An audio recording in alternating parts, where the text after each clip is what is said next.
On August 2, 1980, a massive explosion tore through the waiting room of Bologna Central Railway Station in Italy.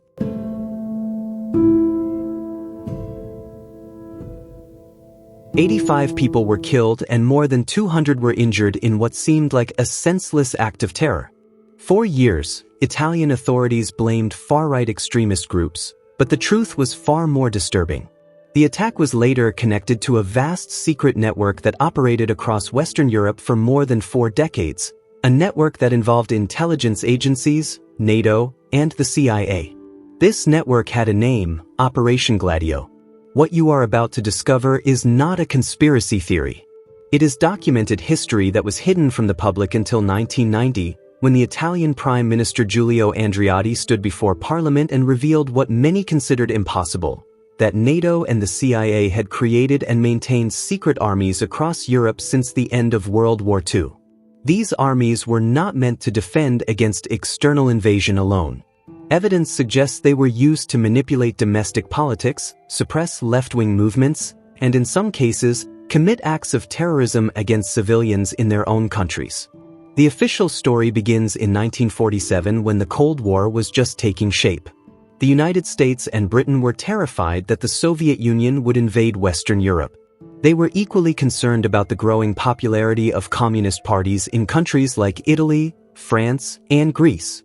The fear was not just about Soviet tanks rolling across borders, but about communists winning elections and taking power democratically. In response, the CIA and MI6 devised a plan to create clandestine stay-behind networks in every NATO country. These networks were composed of carefully selected civilians and military personnel who would be trained in guerrilla warfare, sabotage, and espionage. If the Soviets invaded, these operatives would remain behind enemy lines and conduct resistance operations. Arms caches were hidden in remote locations across Europe, stored in underground bunkers, forests, and even cemeteries. Weapons, explosives, radios, and supplies were stockpiled and maintained in secret for decades. The networks were coordinated through NATO headquarters and funded by American intelligence. Each country had its own stay-behind army with its own code name. In Italy, it was called Gladio, which means sword in Latin. In France, it was known as Rose de Vence. In Belgium, it was SDRA 8. In Germany, it was embedded within existing military structures. Austria, Greece, Turkey, Switzerland, Spain, and Portugal all had their own versions. Even neutral countries like Sweden had secret arrangements with NATO.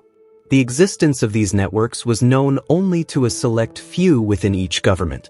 Most elected officials had no idea they existed. This secrecy was justified as necessary to prevent Soviet infiltration, but it also meant there was virtually no oversight or accountability. What happened next is where the story takes a dark turn. In Italy, Gladio operatives became entangled with far-right extremist groups and elements of organized crime. Throughout the 1960s and 1970s, Italy experienced what became known as the Years of Lead, a period marked by bombings, assassinations, and political violence. In 1969, a bomb exploded in Piazza Fontana in Milan, killing 17 people. Initial investigations pointed to left-wing anarchists, but evidence later emerged suggesting involvement by right-wing groups connected to Italian intelligence and Gladio. The strategy behind these attacks is what historians now call the strategy of tension. The idea was to create fear and chaos among the population so they would demand stronger state authority and support conservative governments. By blaming the violence on communists and left-wing groups, the attacks served to discredit those movements and justify crackdowns on dissent.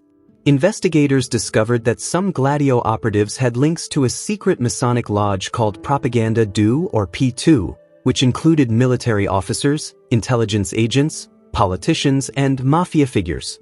This lodge was involved in numerous conspiracies, including attempts to stage coups and manipulate elections. Documents revealed that high-ranking members of Italian intelligence worked alongside far-right terrorists while officially hunting them. The Bologna bombing in 1980 became the most deadly attack in this campaign of terror. It took years of investigation, but eventually several right-wing extremists were convicted. Evidence showed they had connections to Italian military intelligence and the stay-behind network.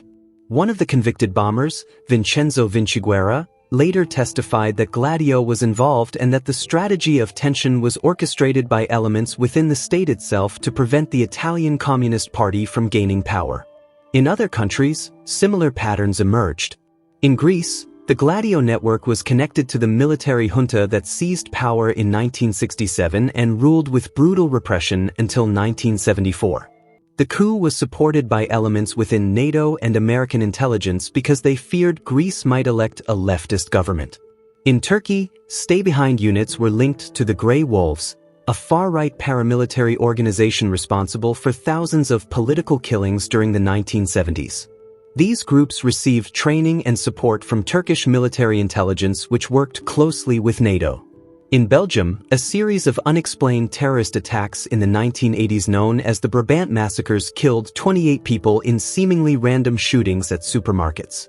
Despite massive investigations, the killers were never caught. Years later, testimonies emerged suggesting possible involvement of elements connected to Belgium's stay-behind network, though this remains disputed and unproven. The existence of these networks only became public knowledge in 1990 when Italian Prime Minister Andreotti was forced to admit the truth after a judge investigating the Piazza Fontana bombing uncovered documents about Gladio. His revelation caused a political earthquake.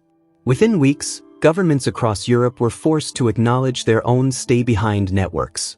The European Parliament condemned Operation Gladio and demanded a full investigation. They passed a resolution expressing concern that the secret networks had escaped democratic control and accountability and calling for a complete investigation into their nature and activities. However, most governments released only limited information.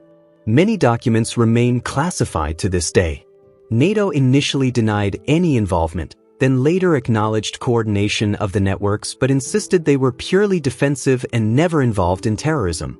The CIA also denied wrongdoing and claimed the networks were simply Cold War contingency plans. Critics argue this position is impossible to reconcile with the evidence. Multiple investigations, court testimonies, and declassified documents show that at minimum, intelligence agencies maintained relationships with individuals who committed terrorist acts. Whether agencies directly ordered these attacks or simply enabled them through support and protection remains a subject of debate. What is not debatable is that democratic governments maintained secret military structures that operated outside legal frameworks and constitutional oversight for decades. These networks had access to weapons, explosives, secure communications, and training facilities without any meaningful accountability to elected representatives or the public. The justification was always national security and the Soviet threat. But the Cold War ended in 1991, and most of these networks were supposedly dismantled. Were they really? In 2005, a Swiss parliamentary investigation revealed that Switzerland's stay-behind network had continued operating secretly until the 1990s despite official claims it had been dissolved. This raised questions about whether similar structures persist in other countries under different names and different justifications. Today, Operation Gladio represents one of the most significant revelations about how Western intelligence agencies operated during the Cold War. It demonstrates that the line between national security and state-sponsored terrorism can become dangerously blurred when secrecy eliminates accountability. It shows how fear of communism led democratic governments to adopt tactics that fundamentally contradicted democratic values. The story of Gladio matters because it reveals a hidden dimension of Cold War history that shaped modern Europe in ways most people never understood. It raises uncomfortable questions about trust, power, and the limits of secrecy in democratic societies. Perhaps most disturbing is how completely this massive operation remained hidden for so long despite involving thousands of people across dozens of countries. What else remains hidden? What other operations continue in secret today under the banner of national security?